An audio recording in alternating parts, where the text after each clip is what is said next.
না, আর সুযোগ দেওয়া সম্ভব হচ্ছে না। সে পরপর 3বার ফেল করেছে পরীক্ষায়। তার এই অমনোযোগিতা আমাদের স্কুলের বাকিদেরও বিপদগামী করবে। দেখুন, আমি নিজেও একজন বাবা। আমার আপনার মতো আরো অনেক বাবা তাদের সন্তানকে এই স্কুলে দিয়েছে তাদের একটা সুন্দর সুনিশ্চিত ভবিষ্যতের জন্য। এখন তার জন্য যদি আমাদের বাকি বাচ্চাদের পড়ালেখা ঠিকমতো না হয়, তাহলে আমি বাকি বাবাদেরকে কি বলবো আপনিই বলেন।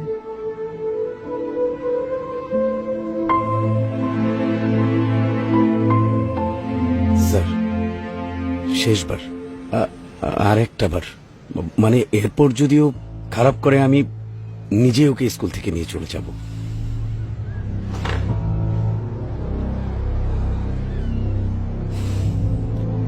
ঠিক আছে, শেষ সুযোগ।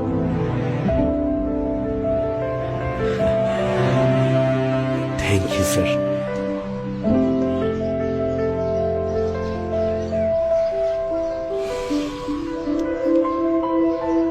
চল।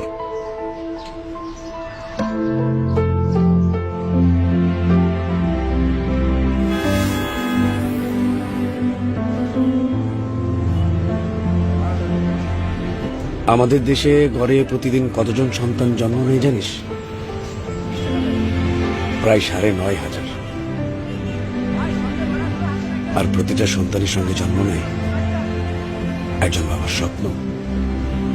অফিসে বসে কাজ করা বাবা, রিক্সা চালক বাবা, খেতে কাজ করা বাবা, কিংবা কারখানায় ঘাম ঝরানো বাবা। কারো হাতে কলম, কারো হাতে রিক্সার হ্যান্ডেল, কিন্তু স্বপ্ন সবার এক, সন্তানের সুন্দর ভবিষ্যৎ। আর এই সন্তানকে মানুষ করতেই সবাই করে হাড় ভাঙা পরিশ্রম। সন্তানের জন্যই কেউ হয় এই শহরের পরিচ্ছন্নতা করবে, কেউ করে মালির কাজ, কেউ বা বাসার নিরাপত্তা রক্ষী, কেউ বা বাসের হেল্পার। ভাইজান ভাড়াটা দিয়েন।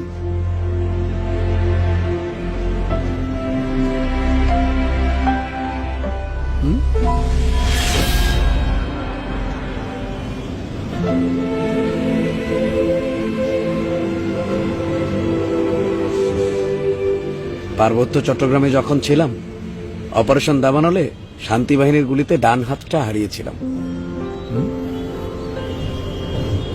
ডান হাতটা চলে গেলেও জীবন তো আর যায়নি।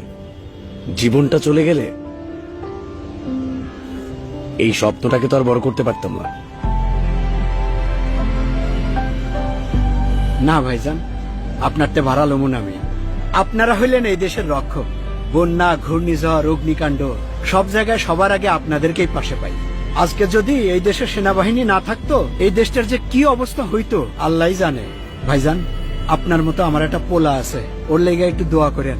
আমি ওরে মানুষের মতো মানুষ করতে চাই। না না ভাইজান, আপনি দোয়া করেন ভাইজান।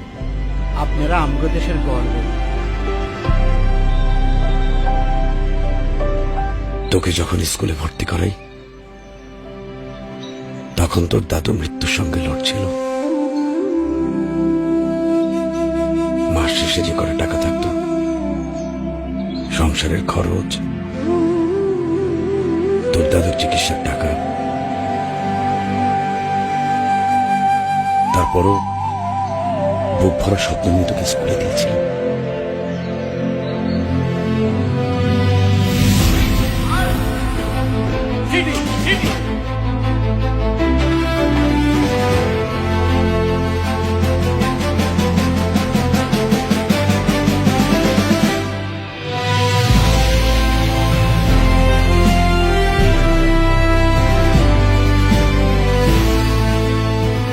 সেনাবাহিনীতে থাকতে মানুষের সম্মান পেতাম ঠিকই, কিন্তু আমাদের মাইনে ছিল খুবই সামান্য। তারপরেও কিন্তু তোর সব চাওয়া পূরণ করার চেষ্টা করেছি। তোর শখ, তোর আনন্দ, তোর পছন্দের জিনিসগুলো বুঝিয়ে দিতে সব সময় তোর পাশে থেকেছি। আমার শত ব্যস্ততা বা ক্লান্তির মধ্যেও তোর হাসিতে আমিও হাসতাম। কিন্তু এই হাসির পিছনে ছিল সৈনিক জীবনের অকথ্য কষ্ট, পরিশ্রম আর ত্যাগ, যা টাকায় মাপা যায় না। রাত জাগা ডিউটি, শহরের আগে শুরু হওয়া কঠোর প্রশিক্ষণ, দিন মাস বছর কেটে গেছে, তবুও কখনো জীবন নিয়ে অভিযোগ করেনি।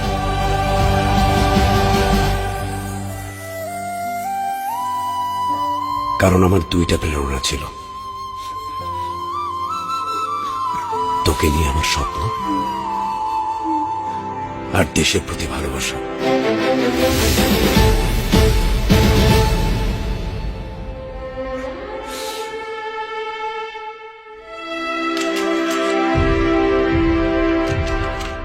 পার্বত্য চট্টগ্রামে দেশের শত্রুদের বিরুদ্ধে অপারেশনে গিয়ে গুলি খেয়েছি। সন্ত্রাসীরা আমার স্বপ্ন ভাঙতে চাইলেও পারেনি।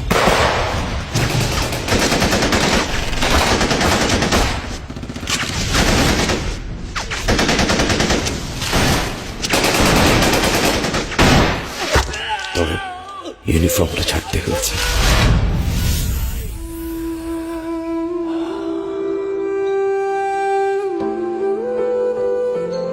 সময়ের আগে অবসরে আসলেও পরিস্থিতি সব সামলে নিয়েছি।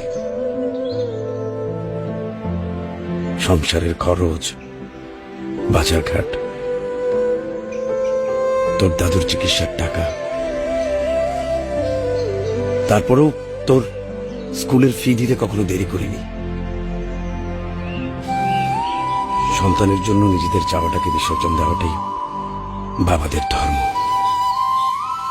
না না, এতে আমার কোনো কষ্ট নেই, কিন্তু কষ্ট পাই কখন জানিস? যখন তুই ঠিক মতো লেখাপড়া করিস না, লক্ষ্য বাদ দিয়ে তুই বিপথে যাস, তখন দেখ তন্ময়, শত্রুদের সাথে যুদ্ধ করে হাত হারিয়েছে, কিন্তু তুই আমার একমাত্র বাঁচার অবলম্বন। মরে যাওয়ার আগে যেন দেখে যেতে পারি তুই এ দেশের পতাকা উঁচু করে ধরবি, বড় মানুষ হবি, ভালো মানুষ হবি।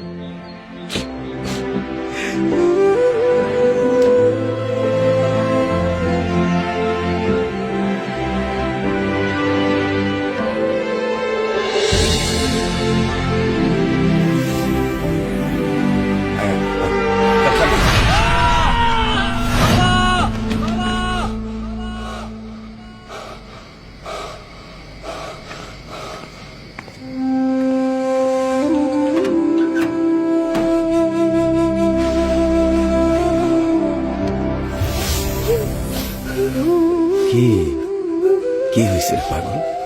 সরি বাবা, এখন থেকে আমি তোমার সব কথা শুনবো বাবা। আচ্ছা, কি হয়েছে রে বোকা? কালকে না তোর পরীক্ষা, বাবা তোকে নিজে স্কুলে নিয়ে যাবে। হ্যাঁ, আমি হাঁটবো বলে তোমার স্বপ্নের পথে সাজিয়েছ বাবা তুমি আমার রাস্তাকে বাধাহীন রঙিন করে।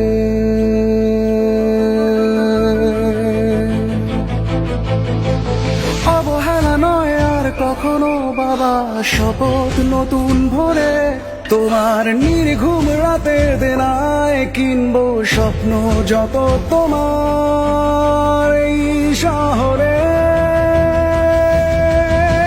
হারবে না তুমি নতুন প্রত্যয়ে, আমি হাতে দেব না তোমার স্বপ্নকে কখনো। নতুন সূর্য আমাদের দিগন্তে উঠেছে নতুন বার্তা নিয়ে।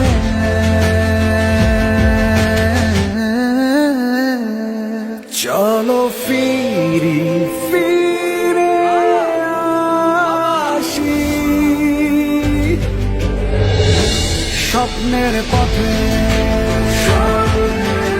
তন্ময়ের মতো হাজারো সন্তানের হৃদয়ে জেগে উঠুক বাবা মায়ের আত্মত্যাগের গভীর উপলব্ধি। বিপথে হারিয়ে যাওয়া আমাদের সন্তানেরা খুঁজে পাক নতুন আলো ও সঠিক পথের দিশা। দেশ সেবার অদম্য স্বপ্ন পূরণে তন্ময়ের মতো হাজারো তরুণের অনুপ্রেরণা হোক বাংলাদেশ সেনাবাহিনী। স্বপ্নের পথে